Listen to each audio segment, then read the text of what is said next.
ಮಲೆನಾಡಿನ ಜಿಲ್ಲೆಗಳಲ್ಲಿ ಜನರ ಆತಂಕಕ್ಕೆ ಕಾರಣವಾಗಿದ್ದ ಮಂಗನ ಕಾಯಿಲೆ ಪ್ರಕರಣದ ಭೀತಿ ಇದೀಗ ಉಡುಪಿ ಜಿಲ್ಲೆಯ ಜನರನ್ನು ಕಾಡುತ್ತಿದೆ. ಕುಂದಾಪುರ ತಾಲೂಕಿನ ಹೊಸಂಗಡಿ ಭಾಗದಲ್ಲಿ ಮಂಗಗಳ ಮೃತದೇಹ ಪತ್ತೆಯಾಗಿದ್ದು, ಒಂದೇ ವಾರದಲ್ಲಿ ಮಂಗಗಳ ಸಾವಿನ ಪ್ರಕರಣ 5ಕ್ಕೆ ಏರಿಕೆಯಾಗಿದೆ. ಮಂಗಗಳ ಸ್ಯಾಂಪಲ್ ಕಲೆ ಹಾಕಿರುವ ಆರೋಗ್ಯ ಹಾಗೂ ಅರಣ್ಯ ಇಲಾಖೆ ಜನರಿಗೆ ಮಾಹಿತಿ ನೀಡದೇ ಇರುವುದು ಸ್ಥಳೀಯರ ಆತಂಕಕ್ಕೆ ಕಾರಣವಾಗಿದೆ. ಕುಂದಾಪುರ ತಾಲೂಕಿನ ಹೊಸಂಗಡಿ ಗ್ರಾಮ ಪಂಚಾಯತ್ ವ್ಯಾಪ್ತಿಯ ಕಾರೂರಿನಲ್ಲಿ ಮತ್ತೆ ಈ ಬಾರಿ ಮಂಗನ ಕಾಯಿಲೆ ಔಟ್ಬ್ರೇಕ್ ಆಗಿದೆ ಅಂತಲೇ ಹೇಳ್ಬೋದು. ಯಾಕಂತ ಹೇಳಿದ್ರೆ ಈಗಾಗಲೇ 5 ಮಂಗಗಳ ಶವ ಪತ್ತೆಯಾಗಿರುವಂಥದ್ದು, ಆ ಶವಗಳನ್ನು ಪೋಸ್ಟ್ಮಾರ್ಟಮ್ ಮಾಡಿರುವಂಥದ್ದು. ಪ್ರತಿ ವರ್ಷವೂ ಕೂಡ ಇದೇ ಸಂದರ್ಭದಲ್ಲಿ, ಅಂದರೆ ಇದೇ ಸೀಸನ್ನಲ್ಲಿ, ಈ ಜನವರಿ ಅಥವಾ ಡಿಸೆಂಬರ್ ಕೊನೆಯ ಹಂತದಲ್ಲಿರುವಾಗಲೇ ಮಂಗನ ಕಾಯಿಲೆ ಅನ್ನುವಂಥದ್ದು ಈ ಭಾಗದಲ್ಲಿ ಕಾಣಿಸ್ಕೊಳ್ತಾ ಇದೆ. ಇಷ್ಟು ವರ್ಷಗಳಿಂದ ನಿರಂತರವಾಗಿ ಈ ಕಾಯಿಲೆ ಕಾಣಿಸ್ಕೊಳ್ತಿದ್ರು ಕೂಡ ಅದಕ್ಕೆ ಮೂಲ ಕಾರಣಗಳು ಏನು ಅಂತದ್ದು ಕೂಡ ಇದುವರೆಗೆ ಆರೋಗ್ಯ ಅಧಿಕಾರಿಗಳಾಗಲಿ ಜಿಲ್ಲಾಡಳಿತವಾಗಿ ಅದನ್ನ ಮೂಲವನ್ನು ಪತ್ತೆ ಹಚ್ಚುವ ಕೆಲಸ ಮಾಡಿಲ್ಲ ಅನ್ನುವಂಥದ್ದು ಸ್ಥಳೀಯರ ಆರೋಪ.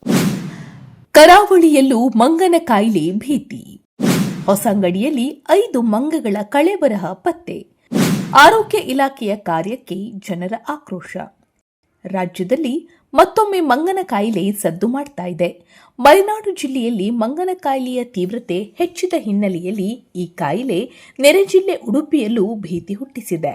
ಮುಖ್ಯವಾಗಿ ಪಶ್ಚಿಮ ಘಟ್ಟದ ತಪ್ಪಲಿನಲ್ಲಿ ಇತ್ತೀಚೆಗೆ ಮಂಗಗಳು ಸಾವನ್ನಪ್ಪಿರುವ ಪ್ರಕರಣಗಳು ಸಹಜವಾಗಿಯೇ ಈ ಭಾಗದ ಜನರಲ್ಲಿ ಆತಂಕವನ್ನು ಹೆಚ್ಚುವಂತೆ ಮಾಡಿದೆ. ಕಳೆದ ದಿನಗಳ ಅಂತರದಲ್ಲಿ ಜಿಲ್ಲೆಯ ಕುಂದಾಪುರ ತಾಲೂಕು ಹೊಸಂಗಡಿ ಗ್ರಾಮ ಪಂಚಾಯತ್ ವ್ಯಾಪ್ತಿಯ ಕಾರೂರಿನಲ್ಲಿ 5 ಕೋತಿಗಳು ಸಾವನ್ನಪ್ಪಿದೆ.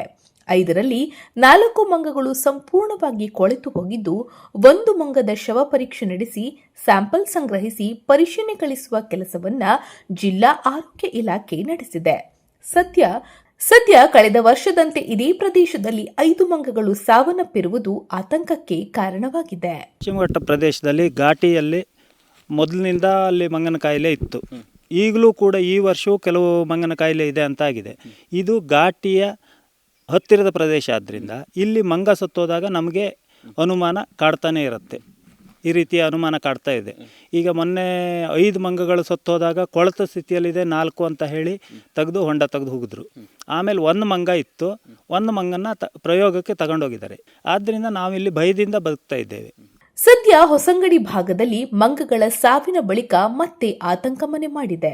2009ರಲ್ಲಿ ಉಡುಪಿ ಜಿಲ್ಲೆಗೆ ಸುಮಾರು 30 ವರ್ಷಗಳ ಬಳಿಕ ಮಂಗನ ಕಾಯಿಲೆ ಕಾಣಿಸಿಕೊಂಡಿತ್ತು. ಮಂಗನ ಕಾಯಿಲೆಯ ಅಬ್ಬರಕ್ಕೆ ಕರಾವಳಿ ಮತ್ತು ಮಲೆನಾಡಿನ ಜನರು ತತ್ತರಿಸಿ ಹೋಗಿದ್ದರು.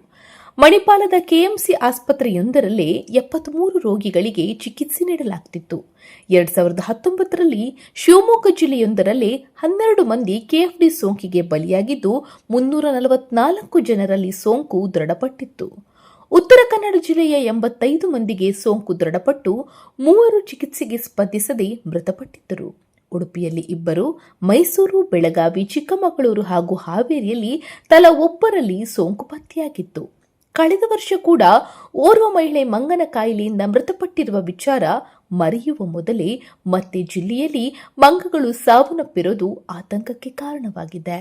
ಇನ್ನು ಆರೋಗ್ಯ ಇಲಾಖೆ ಸತ್ತ ಮಂಗನ ದೇಹದ ಸ್ಯಾಂಪಲ್ ಪಡೆದು ತೆರಳಿದ ಬಳಿಕ ಇದುವರೆಗೂ ಸಾವಿಗೆ ಕಾರಣ ತಿಳಿಸದೇ ಇರುವುದು ಹೊಸಂಗಡಿ ಭಾಗದಲ್ಲಿ ಸ್ಥಳೀಯರ ಆತಂಕ ಹೆಚ್ಚುವಂತೆ ಮಾಡಿದೆ.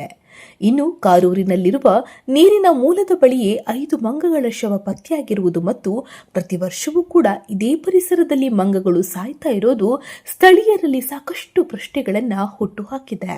ಆದರೆ ಮಂಗ ಯಾವ ರೀತಿಯಲ್ಲಿ ಸತ್ತೋಗಿದೆ ಅನ್ನೋದು ಈವರೆಗೂ ನಮಗೆ ಗೊತ್ತಿಲ್ಲ. ಮೊನ್ನೆ TH ಅವರು ಬಂದಾಗ ಇಲ್ಲಿ ಮಂಗನ ಇದನ್ನು ತಗೊಂಡೋದ್ರು. ಆಮೇಲೆ ಏನಾಯಿತು ಅನ್ನೋದು ಈವರೆಗೂ ನಮಗೆ ಗೊತ್ತಿಲ್ಲ. ಸ್ಥಳೀಯವಾಗಿ ನಾವು ಏನಾದರೂ ಮಂಗ ಸತ್ತರೆ ಮೊದಲನೇದಾಗಿ ಗ್ರಾಮ ಪಂಚಾಯತಿಗೆ ಮಾಹಿತಿ ಕೊಡ್ತೇವೆ. ಯಾಕೆಂದರೆ ಇಲ್ಲಿ ಒಂದು ಕೊಳಚೆ ನೀರು ಅಂಥ ಸನ್ನಿವೇಶ ಇಲ್ಲಿ ಗ್ರಾಮ ಪಂಚಾಯತ್ ಸರಿಯಾದ ಸ್ಪಂದನೆ ಸಿಗ್ತಾ ಇಲ್ಲ. ಆರೋಗ್ಯಾಧಿಕಾರಿಗಳು ಸರಿಯಾಗಿ ಸ್ಪಂದನೆ ಕೊಡ್ತಾ ಇಲ್ಲ. ಒಟ್ಟಾರೆಯಾಗಿ ಮಾರಣಾಂತಿಕ ಮಂಗನ ಕಾಯಿಲೆ ಮಲೆನಾಡಿನಲ್ಲಿ ಹೆಚ್ಚುತ್ತಿರುವ ಹಿನ್ನೆಲೆಯಲ್ಲಿ ಪಶ್ಚಿಮ ಘಟ್ಟದ ಗಡಿಭಾಗದ ಜನರಿಗೆ ಆತಂಕ ಹೆಚ್ಚಾಗಿದೆ. ಜಿಲ್ಲಾ ಆರೋಗ್ಯ ಇಲಾಖೆ ಶೀಘ್ರದಲ್ಲಿ ಮಂಗಗಳ ಸಾವಿಗೆ ನಿಖರ ಕಾರಣದ ಜೊತೆಗೆ ಹೊಸಂಗಡಿ ಸಿದ್ದಾಪುರ ಭಾಗದಲ್ಲಿ ಮುನ್ನೆಚ್ಚರಿಕೆ ಕ್ರಮ ತೆಗೆದುಕೊಳ್ಳಬೇಕಾದ ಅಗತ್ಯತೆ ಇದೆ. ಸ್ಥಳೀಯರಾದ ನಮಗೆ ಭಯ ಇದೆ ಅದರ ಬಗ್ಗೆ, ಆ ಕಾಯಿಲೆ ಬಗ್ಗೆ.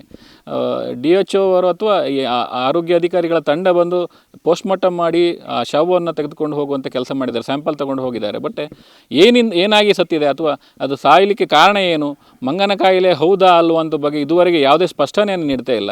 ನಾವೇ ಸ್ವಯಂ ಪ್ರೇರಿತರಾಗಿ ಅದರ ಬಗ್ಗೆ ಎಚ್ಚರಿಕೆ ಮಾಡ್ಕೊಳ್ತಾ ಇದ್ದೇವೆ. ಆದರೂ ಕೂಡ ಮಕ್ಕಳು ಮತ್ತು ಕೆಲವು ವೃದ್ಧರು ಇರುವ ಹಿನ್ನೆಲೆಯಲ್ಲಿ ಸಮಸ್ಯೆ ಆಗ್ತಾ ಇದೆ. ಇದು ಮತ್ತೆ ಮುಂದುವರೆದ್ರೆ ಅಥವಾ ಇನ್ನು ಮಾರಣಾಂತಿಕವಾಗಿ ಬೆಳೆದ್ರೆ ಕಷ್ಟ. ಆ ನಿಟ್ಟಿನಲ್ಲಿ ಆರೋಗ್ಯಾಧಿಕಾರಿಗಳು ಇದರ ಬಗ್ಗೆ ಹೆಚ್ಚಿನ ಮುತುವರ್ಜಿಯನ್ನು ವಹಿಸಿ ಗ್ರಾಮ ಪಂಚಾಯತ್ ಇದರ ಬಗ್ಗೆ ಹೆಚ್ಚಿನ ಜವಾಬ್ದಾರಿಯನ್ನು ತೆಗೆದುಕೊಂಡು ಈ ಬಗ್ಗೆ ಹೆಚ್ಚಿನ ತನಿಖೆ ಮಾಡುವುದಿರ್ಬೋದು ಅಥವಾ ಈ ಕಾಯಿಲೆಗೆ ಮೂಲ ಏನು ಅನ್ನುವಂಥದ್ದನ್ನು ಪತ್ತೆ ಹಚ್ಚಬೇಕು ಅನ್ನುವಂಥದ್ದು ಸ್ಥಳೀಯರು ಹೇಳ್ತಿರೋ ಮಾತಾಗಿದೆ.